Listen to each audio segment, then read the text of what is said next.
السلام علیکم ناظرین، سیاسی ٹی وی کے عالمی خبرنامے میں آپ کا استقبال ہے۔ میں ہوں محمد شوکت اور سب سے پہلے نظر ڈالتے ہیں سرخیوں پر۔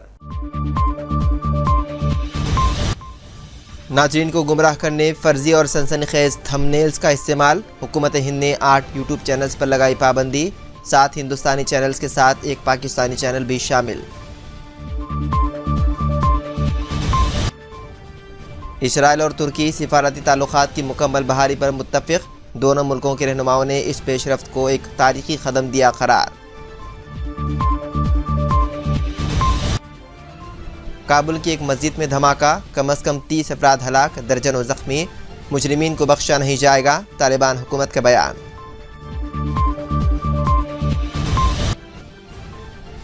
الجیریا کے جنگلات میں بھیانک آتش زدگی، 26 افراد ہلاک اور درجنوں زخمی۔ ہندوستان کے دلت اور چین کا ایغور، غلامی کی جدید شکلیں، اقوام متحدہ میں رپورٹ پیش۔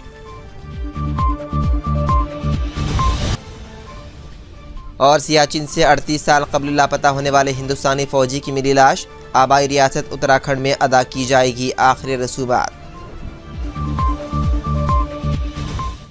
تو ناظرین، یہ تھی سرخیاں، بڑھتے ہیں خبروں کی تفصیل کی جانب۔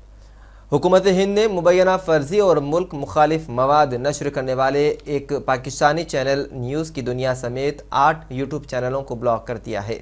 حکومت کا کہنا ہے کہ یہ یوٹیوب چینلز ناظرین کو گمراہ کرنے کے لیے تصاویر کے ساتھ فرضی اور سنسنی خیز تھمبنیلز کا استعمال کرتے تھے۔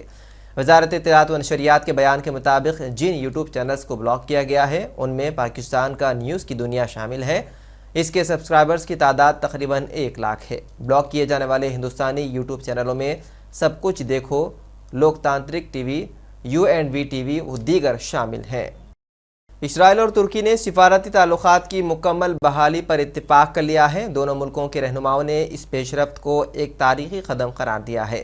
ترک سفیر کو بھی جلد ہی اسرائیل بھیج دیا جائے گا۔ ترکی اور اسرائیل کی جانب سے تعلقات کی مکمل بحالی کا اعلان ایک ایسے وقت میں کیا گیا ہے جب حال ہی میں اسرائیلی وزیراعظم نے ترکی کا دورہ کیا تھا۔ آج اسرائیلی وزیراعظم یائر لیپڈ کے دفتر کی طرف سے جاری ہونے والے بیان میں کہا گیا ہے کہ دونوں ممالک نے سفیروں اور قونصل جنرلز کو بحال کرنے کا فیصلہ کیا ہے۔ افغانستان کے دارالحکومت کابل میں مسجد میں ہونے والے دھماکے میں کم از کم 21 افراد ہلاک جبکہ درجنوں زخمی ہوئے ہیں۔ فوری طور پر کسی نے دھماکے کی ذمہ داری قبول نہیں کی ہے۔ یہ دھماکہ طالبان کے اقتدار کا 1 سال مکمل ہونے کے 2 دن بعد پیش آیا۔ پیش تفصیلات۔ افغانستان میں پولیس نے کہا کہ دارالحکومت کابل کی ایک مسجد میں ہونے والے دھماکے میں متعدد افراد ہلاک اور 2 درجن سے زائد زخمی ہو گئے۔ بدھ کے روز نماز مغرب کے دوران یہ حملہ کیا گیا جس میں مسجد کے امام شہید ہو گئے۔ افغانستان کے دارالحکومت کابل میں بدھ کی شام کو ایک مسجد میں ہونے والے زوردار دھماکے سے متعدد افراد ہلاک اور درجنوں زخمی ہو گئے ہیں۔ پولیس کے مطابق اس حملے سے متعدد ہلاکتیں ہوئی ہیں۔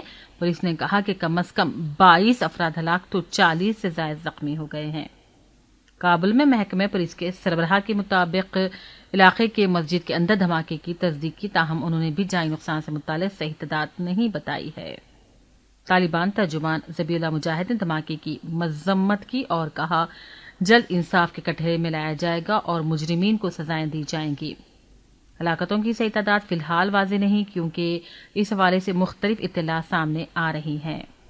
طالبان کے انٹیلیجنس اہلکار نے بتایا کہ تقریباً 35 افراد زخمی یا ہلاک ہوئے ہیں۔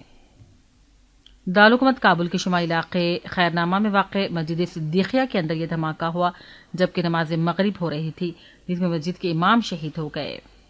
مقتول عالم کا نام ملا امیر محمد کابلی بتایا جاتا ہے۔ اطلاعات کے مطابق خودکش بمبار نے یہ دھماکہ کیا۔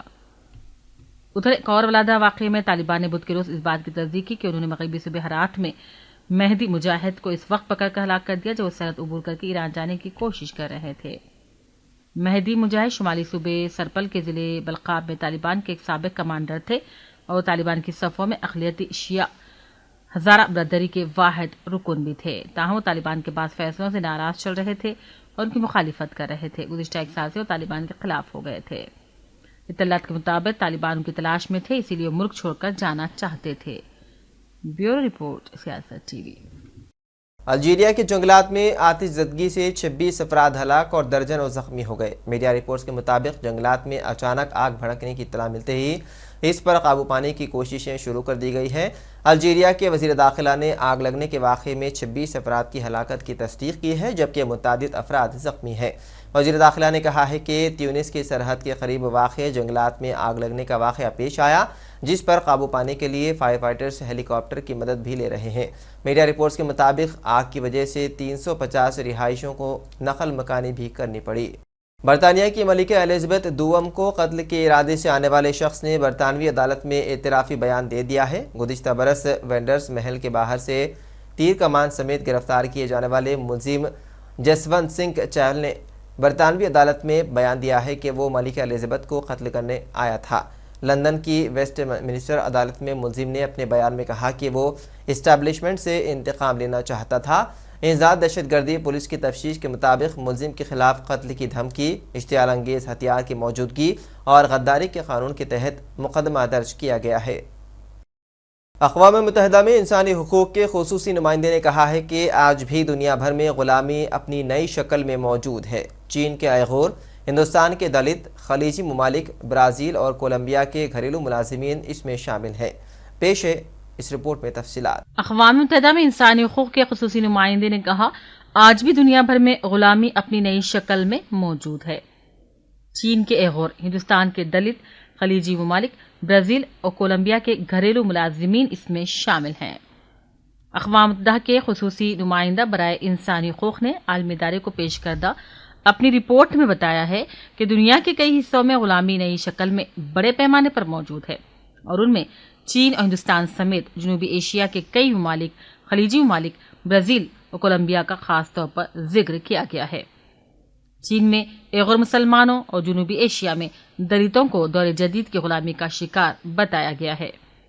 رپورٹ میں موریٹانیہ، مالی، نائجر اور افریقہ کے ساحلی علاقوں میں تو اقلیتوں کو روایتی طور پر غلام بنا رکھنے کے واقعات کا بھی ذکر موجود ہے۔ اقوام متحدہ کی جنرل اسمبلی میں رکن ممالک کو دستیاب کروائی گئی اس رپورٹ میں بتایا گیا ہے کہ بچہ مزدوری، جو کہ دور جدید میں غلامی کی ہی ایک شکل ہے، دنیا کے ہر حصے میں پائی جاتی ہے اور اس کی بدترین صورتیں دیکھنے کو مل رہی ہیں۔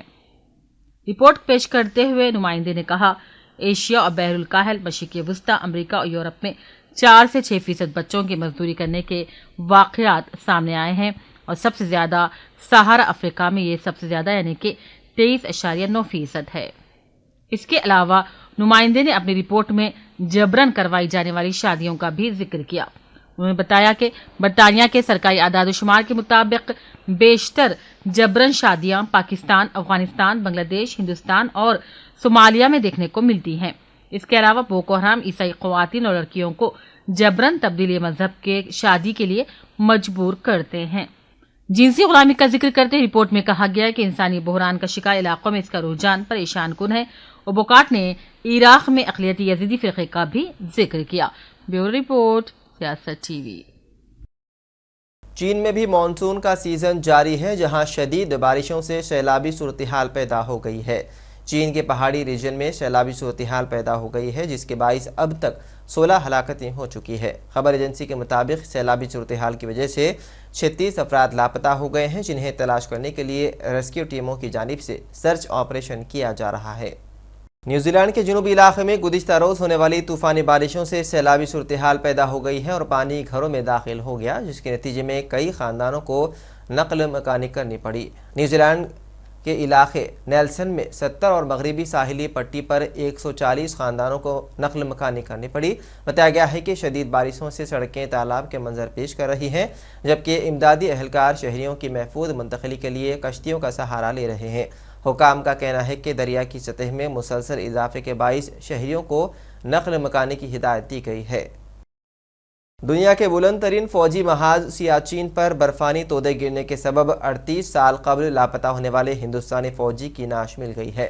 فوج کے آفیشیل ٹویٹر اکاؤنٹ نے چندر شیکھر کے تابوت کی تصاویر ٹویٹ کی، جو آزادی کے 75ویں سال میں منانے کے 2 دن بعد ہندوستانی پرچم میں لپٹی ہوئی تھی۔ فوج نے کہا کہ شیکھر کو 1984 میں آپریشن میگھدوت کے لیے تعینات کیا گیا تھا، جب ہندوستان اور پاکستان نے سیاچین گلیشیئر پر کنٹرول حاصل کرنے کے لیے ایک مختصر جنگ لڑی تھی۔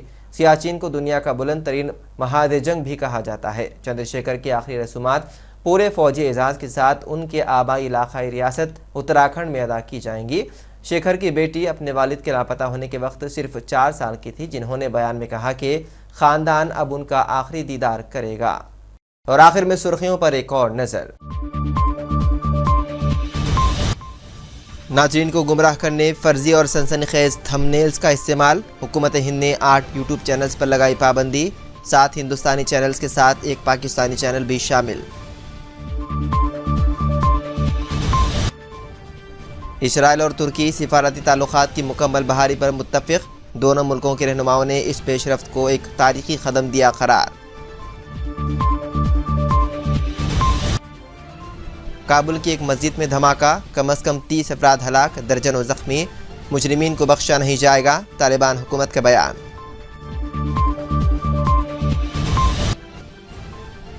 الجیریا کے جنگلات میں بھیانک آتش زدگی، 26 افراد ہلاک اور درجنوں زخمی۔ ہندوستان کے دلت اور چین کا ایغور، غلامی کی جدید شکلیں، اقوام متحدہ میں رپورٹ پیش۔ اور سیاچن سے 38 سال قبل لاپتہ ہونے والے ہندوستانی فوجی کی ملی لاش، آبائی ریاست اتراکھنڈ میں ادا کی جائے گی آخری رسومات۔